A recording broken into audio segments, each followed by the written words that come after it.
প্রণাম গ্রহণ করুন। পুত্র স্বাগত, দীর্ঘজীবী ভব। তোমার মাতা এবং জ্যেষ্ঠদের সঙ্গে সাক্ষাৎ হয়েছে। হ্যাঁ পিতা। পিতা, আপনাকে চিন্তিত দেখাচ্ছে, কোনো দুঃসংবাদ? না না, তেমন কিছু নয়, তবে আপনি বড় বিষয় দেখাচ্ছে। গুরুগৃহে কি খাদ্যের অভাব ছিল? না পিতা, সেখানে কোনো অভাব ছিল না।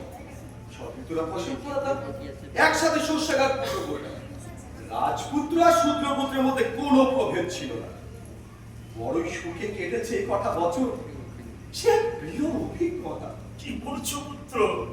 তুমি আর শূদ্রপুত্র একসাথে ফসল ফলাতে? এতে তোমার রাজকীয় মর্যাদা পূর্ণ করনি।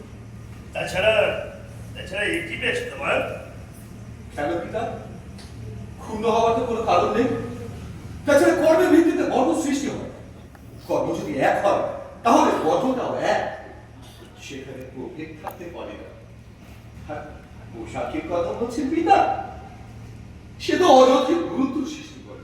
বুঝেছি পুত্র, তুমি গুরুগৃহে ছাত্রজ্ঞ হওয়ার সাথে সাথে কিছু অবাঞ্ছিত বস্তু শিখে এসেছো, যেটা আমি রাজা হিসাবে মেনে নিতে পারছি না।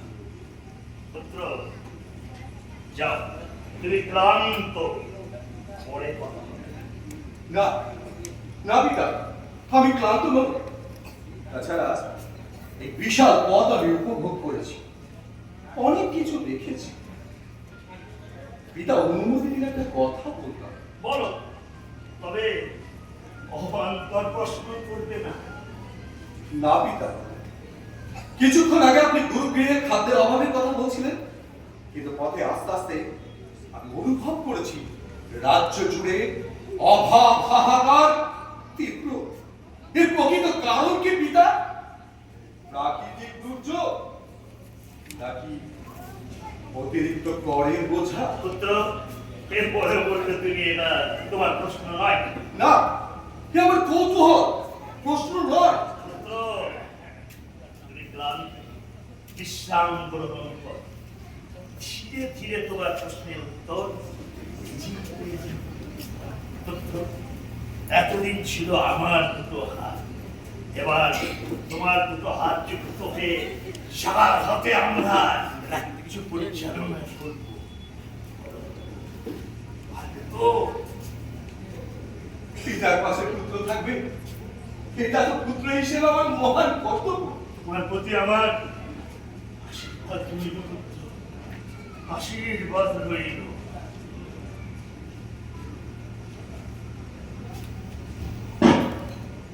অপরাধ দেবেন না পিতা।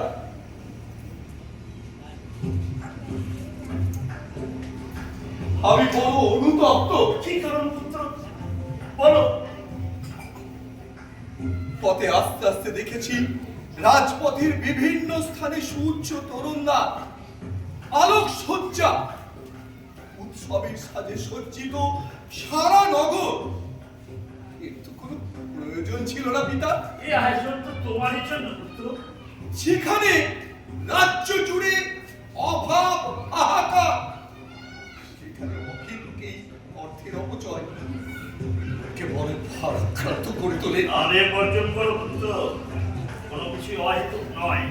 তাছাড়া এটাই নিয়ম। এই নিয়মের সৃষ্টিকর্তা তো আপনি। হ্যাঁ, কারণ আমি রাজা, আর এখানে রাজার শ্রেষ্ঠত্ব। তাছাড়া আমার ভাবনা গঠন। তাহলে এত ভেদাভেদ কেন? এর উত্তর কি পিতা? পুত্র আছে পুত্র, স্বীকার করি প্রকৃতি সবাইকে সমান দেয়, কিন্তু ভোগ করে পুষ্টি নেই। যেমন তুমি আর আমি, এই চেহারা। পুত্র, আমি রাজা, ভেদাভেদের ভারসাম্য নিয়ে খেলা করাই আমার কাজ।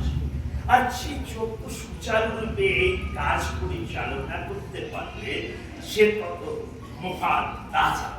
আর একেই বলে রাজনীতি।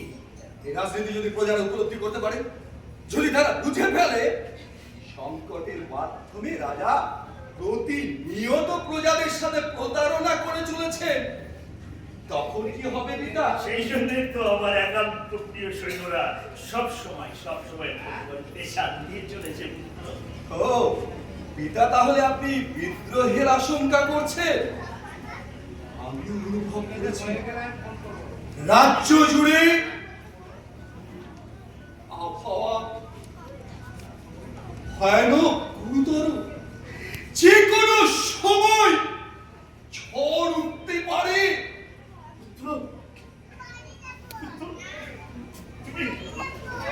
তুমিও তাই বলছো পুত্র? বলো পুত্র, তুমি আমার পাশে থাকবে তো? ওই মৃত্যু চিন্তায় পড়ে গেল। পিতা, পিতা, পিতা শান্ত হন, পিতা, পিতা শান্ত হন। প্রহরী, আদেশ কোন কুমার? মহারাজের জন্য একমাত্র শীতল বাড়ি আন। যথাজ্ঞা কুমার।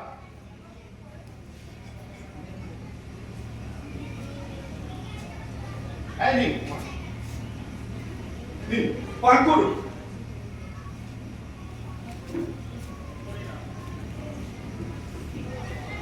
পিতা, এই সুস্থ বোধ করছেন? পিতা সুস্থ বোধ করছেন? বেশ কিছুদিন হলো বিনিদ্ধ নিশি যাপন করছি। কিছুতেই খুব নেই। চোখ বন্ধ করলে মনে হয় সামনের দিকে শীত ভয়ঙ্কর সেই দৃশ্য। কি ভয়ঙ্কর সেই দৃশ্য! মহারাজের জয় হোক। কুমার, আমার প্রণাম গ্রহণ করবেন। সেনাপতি, বর্ণনা করো, আমি উদ্গ্রীব।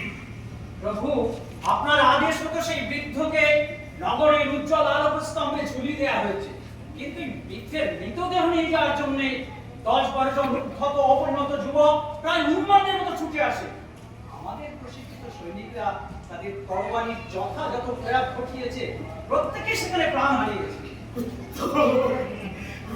তুমি সেনাপতি, চক্রীদের উচিত শিক্ষা দেবে। আমার চিত্ত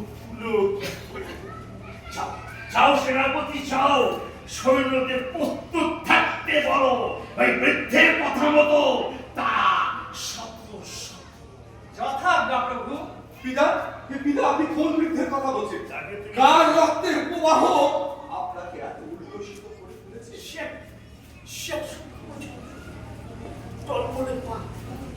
যে আমার সামনে দাঁড়িয়ে আমার কাছের বিরোধিতা করতে বিন্দুমাত্র ভীত নয়। আমি তাকে সমুচিত শিক্ষা দিয়েছি। সেই বৃদ্ধের পরিচয় আপনার জ্ঞাত? হ্যাঁ, তার নাম বর্ণ সেন। পিতা, এ আপনি কি করেছেন? কেন এ পরেও বলবে আমি ভুল করেছি?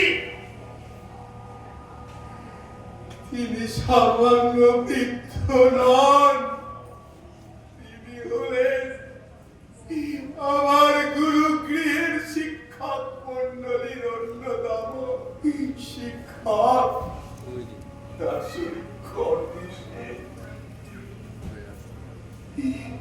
ঠিক আমার আপনার ভয় লাগছে।